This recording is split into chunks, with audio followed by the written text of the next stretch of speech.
I suspect this dog will benefit a lot from chewing, particularly if the dog is sucking on the blanket. I think the dog appreciates that tactile touch that's coming from the tongue, like thumb sucking, and I think it's self-soothing. So it might actually not only give the benefits that most of our other dogs get with chewing, with all the hormonal stuff, but also the self soothing that's coming from this, which may, at least in the beginning, make it an extremely valuable resource as well. So it might be very, very effective, but also extremely valuable.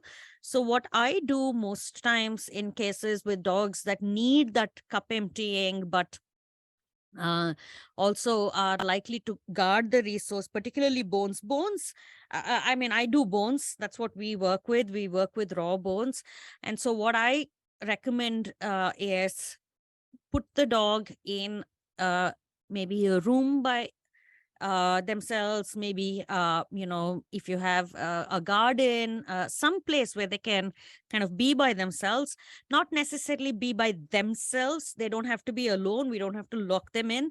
So it could be 15 minutes or 20 minutes that you sit there, somebody in the family sits there, maybe get a bit of your, get a cup of tea, you're having your breakfast, or you're getting some work down, responding to emails, get the dog. That's what we used to do when we had Nishi and Chiru. One of us would be in one room, the other in the other room with the dog, door closed, give the bone, because bones can be literally the bone of contention. They actually can fight over it. Even dogs that don't have resource guarding can end up fighting over it.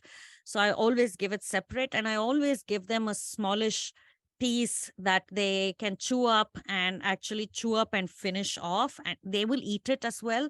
So work with the nutrition consultant of some kind to figure out what is the right texture so that they can chew it, eat it, and finish it up. So there's no question of taking it from them, taking it back from them. Definitely something, if these dogs have the habit of caching, hiding, then I would definitely not put them in a room that has any that kind of a furniture. So this is an exercise that I would probably do in a space where I can take them away for 15-20 minutes. I'll put out a bed for them that they can sit down on, finish their thing while I'm doing something else. And if they kind of leave the bone there, take them out of the room, let them get done, take them out, shut the door, then pick this up and move it away. Don't do it in front of them. That's very, very critical, because that can trigger them. Yeah. So we had that with mutton Hmm. and very similar things. So it was very clear that we had to give her the bone in a separate room because it could potentially lead to a fight with Luchi and her. It came more from that space of keeping them safe. And then I very quickly realized that if I was giving her a bone that lasted very long, then there was no way of doing any sort of barter, taking it away from her. So it became about giving her smaller bones that lasted about 15, 20 minutes and bones that she could essentially break down completely. So there's nothing left, and even if there were pieces left, once she's done, she sort of, I shut the door a little slightly between the two dogs. And once she's done, she gives me like one bark saying, I'm done. You can open the door.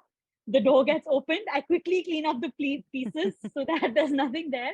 And then it's fine. And so now it's become much, much better because earlier, for example, even if we would be around her, she would freeze and she would not touch her bone. She'd be in alert mode. But now I think, now she's okay. Like we can walk in, there's a lot of hand signal, there's a lot of showing the, side, the back when we're sort of moving around. So now she's much better with it for sure. Yeah, I mean, I have a dog who has the habit of keeping blanket in. Zoe does that a lot. And as you rightly said, it's almost like self-soothing, like a pacifier that she uses to like put herself to sleep kind of a thing.